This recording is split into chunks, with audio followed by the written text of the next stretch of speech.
5 years, and I didn't want to do this. I didn't want any part of going out and speaking. I didn't want any part of Sports Illustrated or Oprah Winfrey or whoever called and wanted to talk to me. I didn't want any part of it. But I'm going to tell a joke that helps me calm down and relax. So it's a true story. My sophomore year in high school, I go down to Mr. Nappy. Mr. Nappy's our guidance counselor. And I say, Mr. Nappy, I was working on my schedule for the following year. And I say, Mr. Nappy, I need to take one of those foreign languages. And Mr. Nappy looked at me and said, why don't you concentrate on that foreign language you got right now? And I said, what foreign language? And he said, English. So, this may sound a lot like a pregame football speech, but I promise you that's the way I talk the best. So don't be alarmed if you get a little excited. 2 years prior to the school shooting at Chardon, we had a live shooter drill in our school. And one of the things that we talk about at the foundation is training saves lives. The very next day after that shooter drill, they did everything. They had set up a triage. They had the SWAT team come in and clear the building. And this is the point I want to make to you, that training saves lives. The very next day, we had a post training meeting. And one of our teachers stood up and said how embarrassed they were that we would do this to their kids, that we would put them through this type of tragedy. 2 years prior, and as he walks out the door, he turns around and looks at our principal superintendent, and he says, this will never happen again. 2 years prior.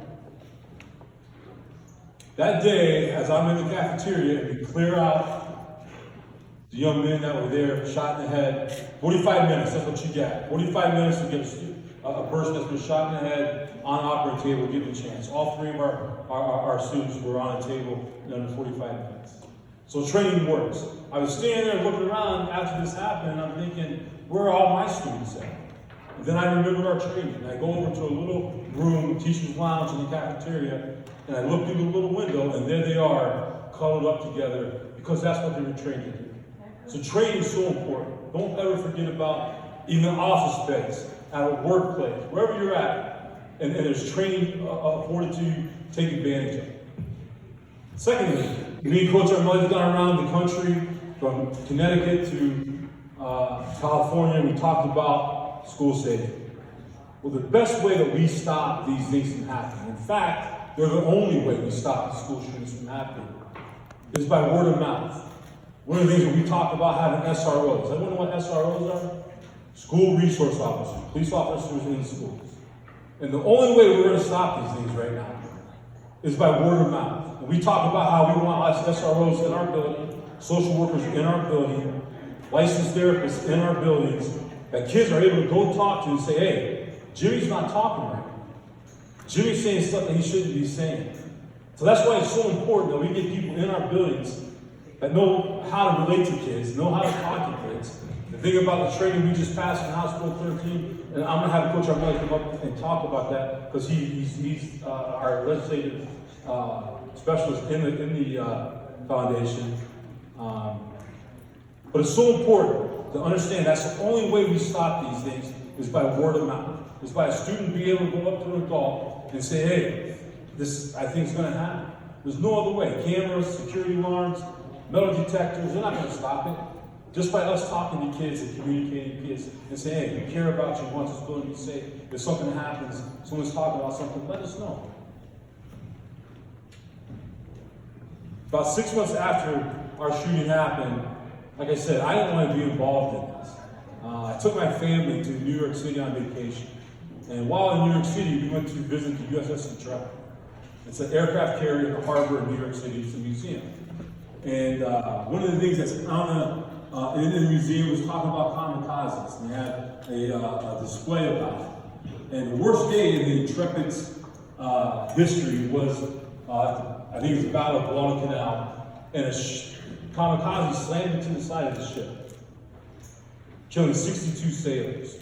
And they had a sailor interview in there on video that was aboard the ship that day, and he said how it was the worst day in the history of the Intrepid.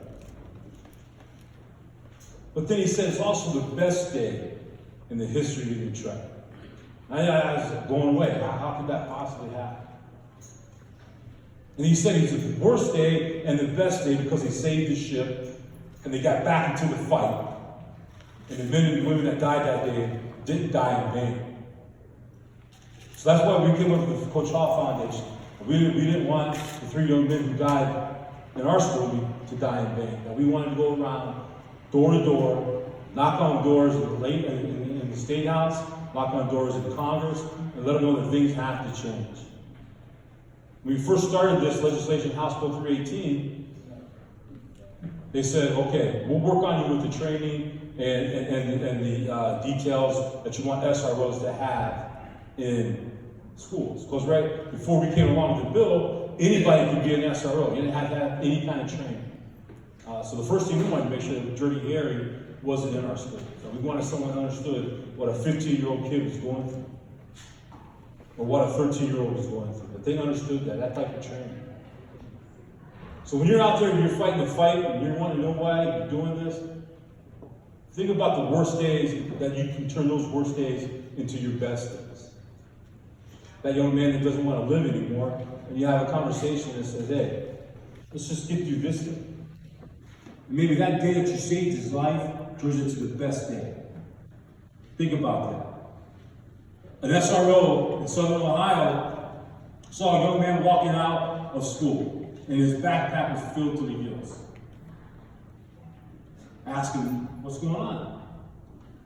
Nothing, I just had a lot of homework. Well, he understood, the SRO knew that wasn't the case.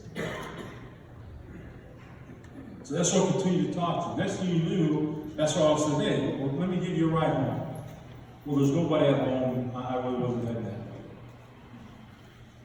And before you know it, the conversation led to a Big Mac at McDonald's. And then at McDonald's, he told him what his plan was. And the reason why his backpack was filled to the gills because he emptied his locker. Because he didn't want his mom to have to come to school and clean out his locker. What ended up could have been the worst day in that kid's life? It became the best day. Officer was able to identify that and let him know what was going on and get him help. So it's very important what we do here today as far as mental health goes. When we first started the training, the House Bill 318, they said no money. We'll do the training, no money. Before you know it, we're knocking on enough doors, we get $10 million. Knock on some more doors. They gave us $3 million more for mental health. Knock on some more doors, we're up to $14 million. This is my dream. It's been since 1958 since we lost a child in a school fire. 1958. Someday I'm going to stand up here and give a speech and tell you that it's been 50 years since we lost a child in a school shooting. That's fun. I thank you so much for coming out here and doing this. I don't mean to be a Debbie Downer or be sad about it, but it's the truth that's out there. And not a hero. There was a lot of people there that day, and we're going to continue the good fight. I'm going to have Coach Armelli come up real quick and talk about the specifics about House Bill 13. And before he does that, I'm going to say goodbye. But this is the one thing I want to leave you with, and it's very dear to my heart. I love